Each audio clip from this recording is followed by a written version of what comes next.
Okay, so I want to show how to take out a Gtube.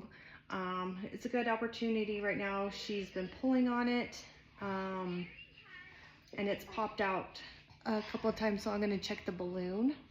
So I figured this is a really good opportunity to show like how a Gtube is placed. This one, the brand is called Mickey, and she's at a 1.7 centimeter 14 French. So there's two sides to every Gtube. There's the kind of like the lid, and then there is this spot right here where that's where the water for the balloon that holds the Gtube in place is. So it's this white cap, and there's only certain types of syringes that these will work. So this is a mono eject. It looks like an oral syringe. It's not the same type for the oral syringe or that I use for her medications.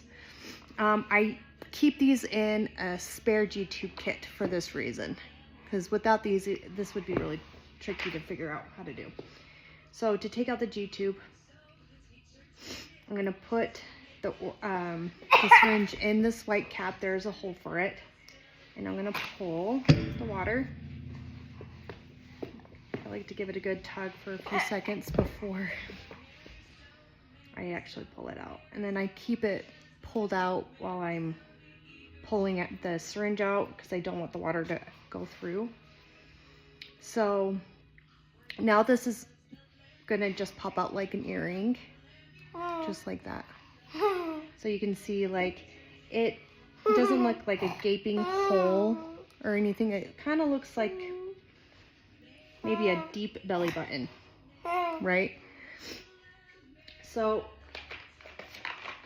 here's what a kit looks like. Sometimes I will put these in like a separate bin, but they'll always usually be in like a backpack, like especially when I'm taking her out. They'll come with the gauze so that you can, like, sometimes if like the person has just eaten and the Gtube comes right out, like stomach contents will want to come out. So I'm gonna rub it. Does that tickle? All right, so this is what a Gtube looks like, deflated. That's with the top off, the cap. So that's where the syringe goes. And these kits, because this is pretty flexible, kind of looks like, it reminds me of a golf tee. You would open up this lid part and it'll go in just like that. And all it does is it keeps this part stiff. So then when I'm gonna insert it, it's not gonna be so like floppy and hard to push in. So what a Gtube looks like inflated, so I can do that. This is what it is. That's what's going on the inside. So I'm gonna go ahead and deflate that again. So funny. All right. So I'm gonna go ahead and place this. Sometimes there's a lubricant packet, but you're gonna want, like, I'll even use petroleum jelly. And I'll stick that just right here. This just allows for it to really just slip in. There is sometimes some resistance, but it should just pop right in.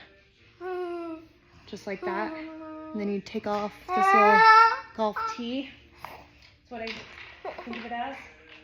And then I've already gotten another syringe of fresh water, and it's 4 milliliters.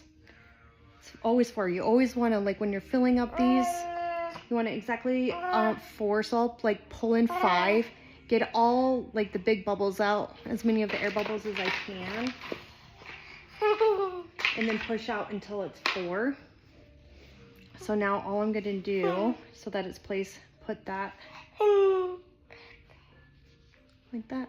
I'll squirt it out. And that really is all it is. If you're feeling a lot of resistance, oh, there's a little bit of water. Might be because you need just a little bit more of a lubricant. Or if it's, you know, if you don't know when, the Gtube came popped out. Sometimes it will pop out. The stoma does like to try and close pretty fast. So the best thing to do is, like, if it does come out, just get it in as soon as you can, and it's really not that hard. It's really not.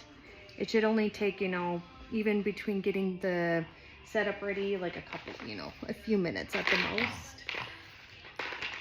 And then something that the nurses will teach us, I don't always do this, but you grab, you know, in the kit, just a normal extension, and you can put this on.